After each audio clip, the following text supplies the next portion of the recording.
আমাদের দেশের বাড়ি হুগলি জেলার চাপাডাঙ্গার কাছে একটা ছোট্ট গ্রামে। আমরা যখনই ওখানে যাই একটু এদিক ওদিক ঘুরে আসি। এবার যখন গেলাম তখন আঁটপুর ঘুরে আসলাম। আঁটপুরে দেখার কি আছে সেটা এর আগের একটা ভিডিওতে দেখিয়েছি। আজকে আঁটপুরের রামকৃষ্ণ মঠ আর ওখানকার এক পোড়ো বাড়ি, যেটা আগের জমিদার বাড়ি ছিল, সেটা এই ভিডিওটায় দেখাবো। এই রামকৃষ্ণ মঠ, এটার বৈশিষ্ট্য বা ঐতিহ্য, প্রথমেই এটার কথা আমাদের মনে হয় যে এটার বিশেষত্ব কী আছে। এখানে স্বামী বিবেকানন্দ, নরেন্দ্রনাথ যখন ছিলেন শ্রী মা এসেছিলেন এবং থেকেছিলেন। আজকের এই ভিডিওর মধ্যে দিয়ে আমরা একটু দেখে নেব ছোট্ট করে আমাদের আঁটপুরকে।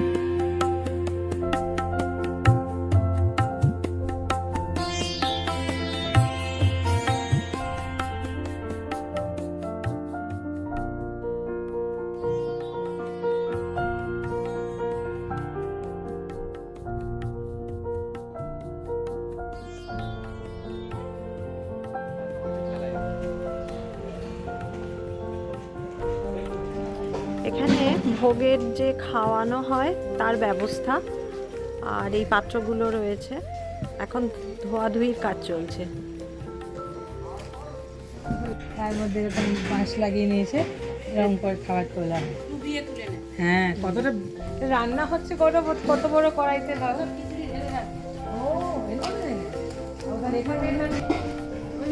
এগুলো রাখা হয় খিচুড়ি।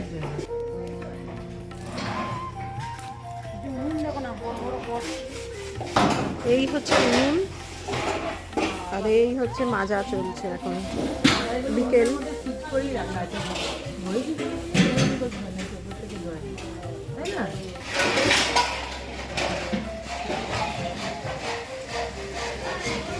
এরপর আমরা শ্রী চৈতন্যদেবের সময়কার তৈরি করা এক মন্দিরে গেলাম, কিন্তু দুঃখের বিষয় সেই সময় মন্দিরের দেবতাকে শয়ন দেওয়া হয়েছিল বলে ঢুকতে পারিনি। বাইরে থেকেই যেটুকু যা জানলাম। চৈতন্যদেব এসেছেন এবং এখানে যে বিগ্রহ আছে সেই বিগ্রহ স্বয়ং নিতাই চাঁদের সেবিত বিগ্রহ। একবার খুলেছেন না? খুলে লাভ নেই, ঠাকুর স্বয়ং হয়ে গেছে। মন্দিরে তো বন্ধ নাকি? কি শান্ত। ওনাদের সময় ভাবো এখানে পুরো জঙ্গলই।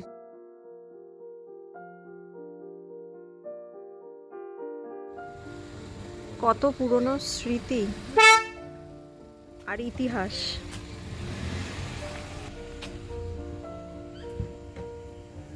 কিন্তু সময়ের গর্ভে সবই কোথায় হারিয়ে যায়।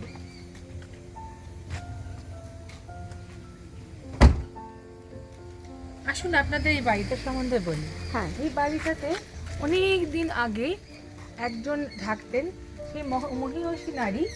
তারপর সেই বাকিটা আর আপনাদের শোনালাম না, কারণ বাকিটা ছিল আমাদের নিজেদের মন গড়া এক গল্প।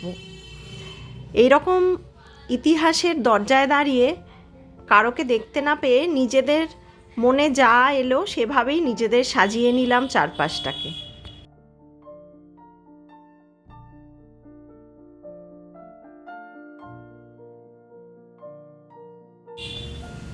এরপর আমরা কড়াও নেড়েছিলাম, দরজা খোলবার চেষ্টা করেছিলাম, কিন্তু কেউ দরজা খোলেনি।